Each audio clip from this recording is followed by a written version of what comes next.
Bonjour à toutes et à tous, dans cette vidéo je vais vous montrer comment faire des boules de Noël avec Photoshop. On va commencer par faire bien sûr un nouveau document. Prenez la taille que vous voulez, pas trop gros quand même. Allez, je vais faire du 1920 par 1080 pixels. Je vais aller mettre un fond. Donc on peut aller ici dans le panneau calque pour ajouter un calque de type couleur unie. Choisissez la couleur que vous voulez. Et ensuite, on va prendre l'outil ellipse qui se trouve sous l'outil rectangle dans la barre des outils. Vous allez vérifier que vous travaillez avec le paramètre forme qui est coché, avec une couleur de fond mais pas de couleur de contour. Et vous allez faire un cliquer-glisser en maintenant la touche majuscule enfoncée, voilà, pour faire un cercle. Alors maintenant, nous avons un objet vectoriel qui est blanc. Voilà, ça dépend de la couleur que vous avez choisie au départ. Si vous souhaitez changer la couleur, parce que vous allez voir c'est hyper important pour notre boule de Noël, vous allez double-cliquer dans le panneau calque sur la vignette de votre ellipse. Et ici, vous allez changer la couleur de celle-ci. Allez, on va commencer avec quelque chose d'un peu, allez, un peu dans les tons orangés comme cela, un petit peu saturé. Ensuite, bien, tout va se jouer avec des effets pour donner du volume. Alors, je vais vous montrer, c'est hyper simple. Je vais aller chercher mon panneau style dans le menu fenêtre. Vous avez style ici et je me suis enregistré des styles que l'on va appliquer ensemble pour donner un effet de volume.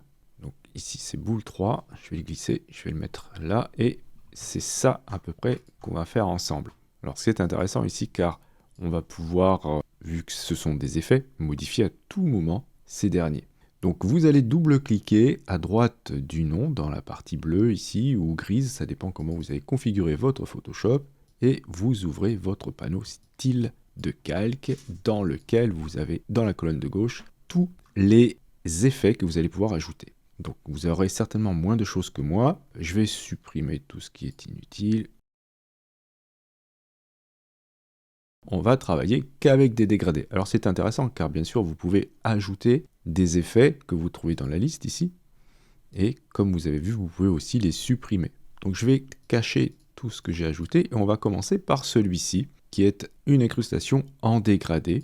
Et vous allez, si vous n'avez pas d'incrustation en dégradé, cliquez sur FX et cliquez ensuite sur incrustation en dégradé. Et vous allez choisir le mode de fusion lumière linéaire, vous mettre avec une opacité de 100% et on va choisir un dégradé. Alors avant de le paramétrer, vous allez cliquer ici sur radial, ensuite sur aligner sur le calque, ce qui va faire en sorte que le dégradé sera centré sur votre rond. Et ensuite on va choisir dans les dégradés, le dégradé que vous avez ici dans basique. Vous allez choisir le troisième dégradé qui est noir et blanc dans basique. Ensuite vous allez cliquer sur le dégradé.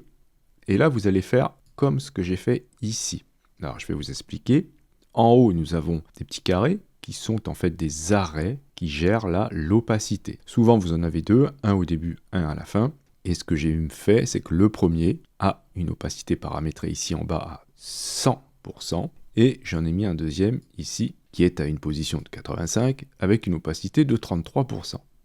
Ensuite, j'ai 1, 2, 3, 4, 5 arrêts de couleurs qui sont toutes grises. On va commencer par la première, la plus à gauche. Donc cette étape ici, elle a une couleur qui est à 39 pour le R, le vert et le B, ou 15% de luminosité, mais vérifiez que vous êtes bien avec teinte 0, saturation 0, il faut que ce soit du gris.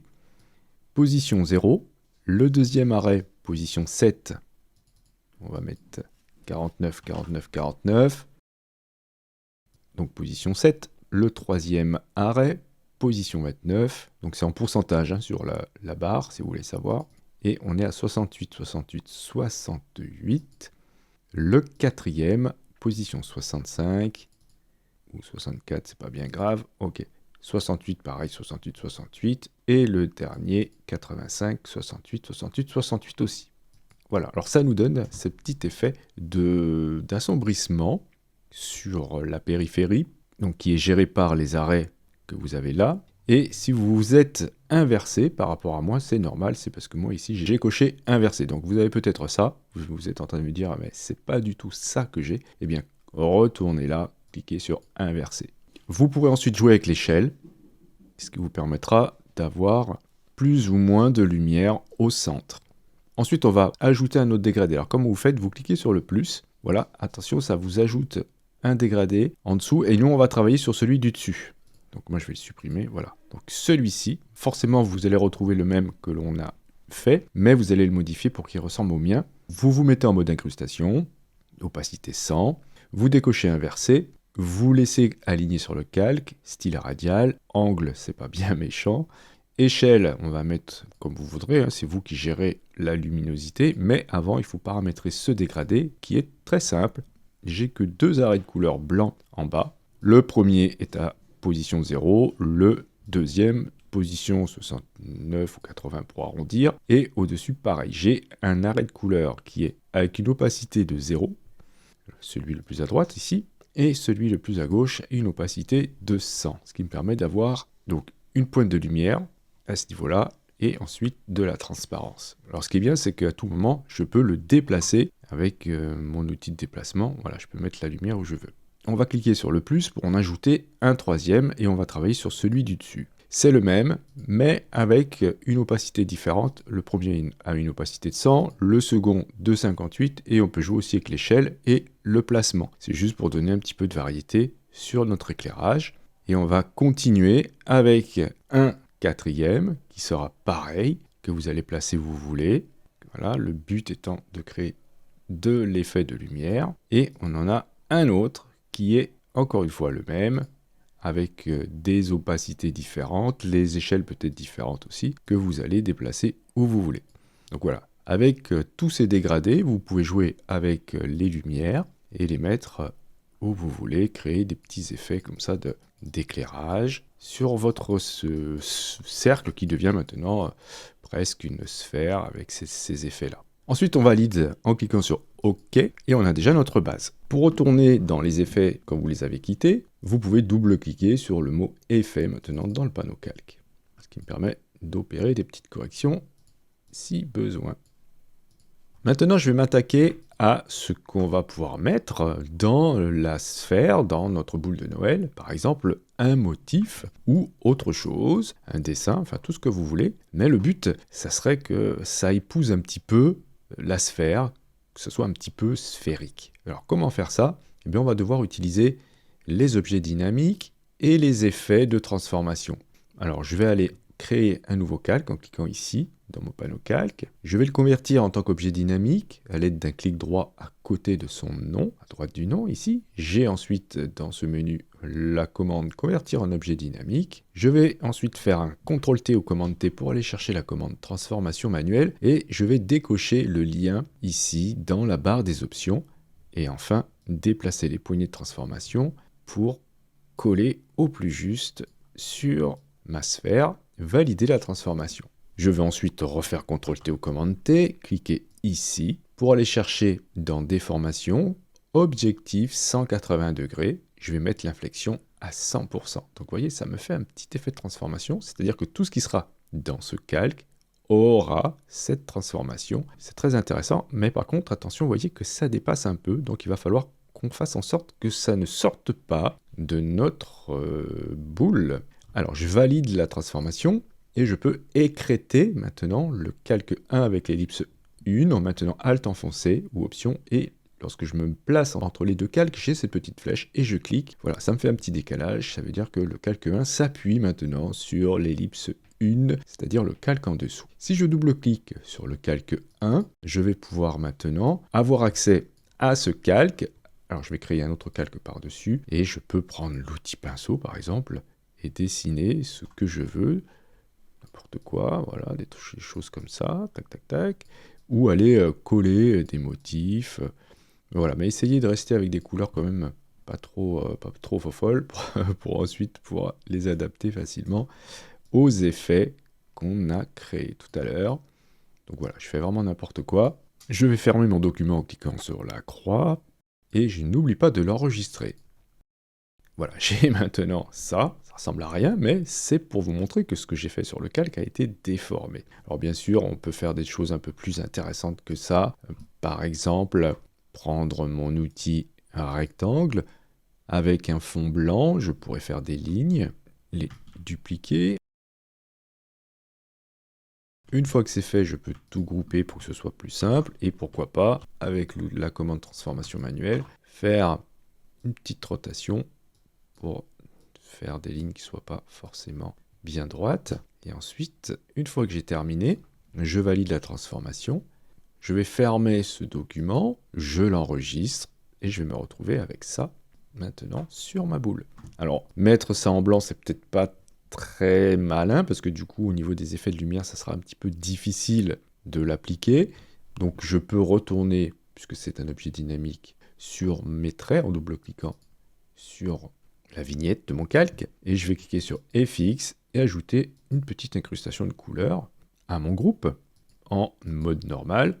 Je pourrais aller choisir par exemple quelque chose d'un peu gris, un gris clair, hein, comme ça. Voilà, comme ça j'aurai la possibilité de jouer avec la lumière. Voilà, je peux tout fermer et enregistrer à nouveau. Donc vous voyez à quel point c'est flexible, on peut à tout moment revenir sur les réglages. Donc du coup le fait que ce soit pas blanc, eh bien je retrouve bien mes effets de lumière que j'ai appliqués sur ma boule en bas. Donc là c'est très flexible, hein. Tout ce que je vais mettre dans le panneau calque 1 eh bien, sera appliqué de cette manière-là. C'est très intéressant. Donc je vais maintenant rajouter un petit effet de lumière par-dessus avec l'outil ellipse. Je vais faire une ellipse que je vais mettre dans la partie supérieure. Je vais appliquer un dégradé que je trouve dans la barre des options. Je clique ici et je vais choisir un dégradé transparent. Alors s'il n'y est pas, c'est pas grave, vous allez le créer. Les deux arrêts de couleur, on va les mettre en blanc. Voilà. Et le dernier, on va le mettre en blanc aussi. C'est l'opacité. Donc ici, je vais mettre l'opacité à 0. Très bien. Et peut-être inverser tout ça. Donc je vais cliquer ici. Voilà, pour inverser l'effet. Et maintenant, j'obtiens ça. Je vais m'arrêter là pour ces effets. Je vais juste ajouter une petite accroche au-dessus. Alors pour cela, je vais tout déplacer vers la gauche. Voilà. Et je vais demander à l'IA de me créer une boule de Noël. Alors bien sûr, j'aurais pu demander à l'IA de me créer ma boule et comme ça, j'aurais été garanti d'avoir quelque chose de très varié. Mais le problème, voilà, c'est que je n'avais pas envie de le faire avec l'IA et je souhaitais pouvoir faire toutes les modifications que je souhaite d'une manière maîtrisée. Alors je vais quand même demander à l'IA de me faire une accroche. Alors pour cela, je vais lui demander de me faire une boule de Noël en entier. Donc je vais aller chercher la barre de tâches contextuelles et je vais taper dedans boule de Noël. Je valide. Alors ça m'a repris celle que j'avais là. C'est le principe. Hein. Et je vais déplacer. Voilà, le but étant de trouver une accroche. Ouais, celle-ci est pas mal. Bon, on pourrait mieux faire. Mais vous avez compris le principe. Si vous voulez pas qu'elle reprenne ce que vous avez fait, eh bien, vous cachez vos calques. Hein, et comme ça, elle va générer des boules qui seront totalement différentes. Donc là, ça peut m'intéresser, ça. Donc je vais valider. Je vais dire que c'est bon. Je vais aller dans le menu sélection, demander à sélectionner le sujet. Je vais copier ça. Je vais dans calque, nouveau calque par copier. Je peux jeter le calque généré. Et là, je vais sélectionner uniquement cette partie supérieure. Voilà. Et déplacer ça sur mon autre calque, ici. Ne pas oublier, bien sûr, de l'adapter à votre forme. Je vais supprimer ça. Voilà, je peux le glisser en dessous. Voilà, dans l'ordre des calques, pour avoir quelque chose comme cela. Ensuite, je peux bien sûr tout sélectionner, faire un clic droit et convertir ça en objet dynamique. C'est très important si vous souhaitez ensuite faire des changements d'échelle.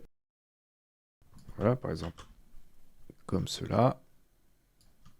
Donc voilà pour cette petite boule. Je vais nommer bien sûr ce calque boule 1 par exemple.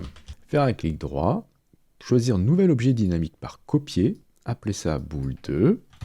Déplacer cette boule ici. Et ensuite, je vais modifier les couleurs et pourquoi pas le motif à l'intérieur. Donc je double-clique sur la vignette de ma boule numéro 2, je vais ensuite double-cliquer sur l'ellipse 1 pour aller choisir la couleur. Donc vous voyez déjà, on change la couleur, c'est très intéressant. Pouvoir le faire de cette manière-là. Je vais la faire en bleu. Et je vais ensuite double-cliquer sur le calque 1, qui est mon motif. Et là, je peux ouvrir le groupe, supprimer tout ce qu'il y a dedans et aller glisser d'autres motifs. Pour cela, si vous en avez des motifs, vous cliquez ici pour ajouter un calque de remplissage de type motif et dans la liste, vous allez chercher des motifs. Par exemple, moi je m'en suis fait un, c'est celui-ci. OK. Une fois que c'est terminé, comme tout à l'heure, j'enregistre le document en le fermant et voilà, j'ai maintenant mes petits flocons sur ma boule qui est bleue. Alors ici on a un écrasement, pourquoi? Parce qu'on est parti avec un document qui était rectangulaire, qu'on a écrabouillé pour qu'il soit carré. Donc si j'avais créé un document carré dès le départ, j'aurais pas cette espèce d'écrasement. Au lieu de me mettre en mode normal, je peux me mettre en mode incrustation pour avoir des effets comme ça, ou tamiser, etc., etc. Donc il y a beaucoup de choses qu'on peut faire. Je peux aussi copier les effets de mon ellipse 1 en maintenant Alt enfoncé sur le mot effet, et en le déplaçant, j'obtiens ça. Voilà. Vous pouvez cacher ou non les effets que vous souhaitez faire apparaître. Une fois que c'est terminé, n'oubliez pas de fermer le document et l'enregistrer pour vous retrouver avec une autre boule de Noël à côté.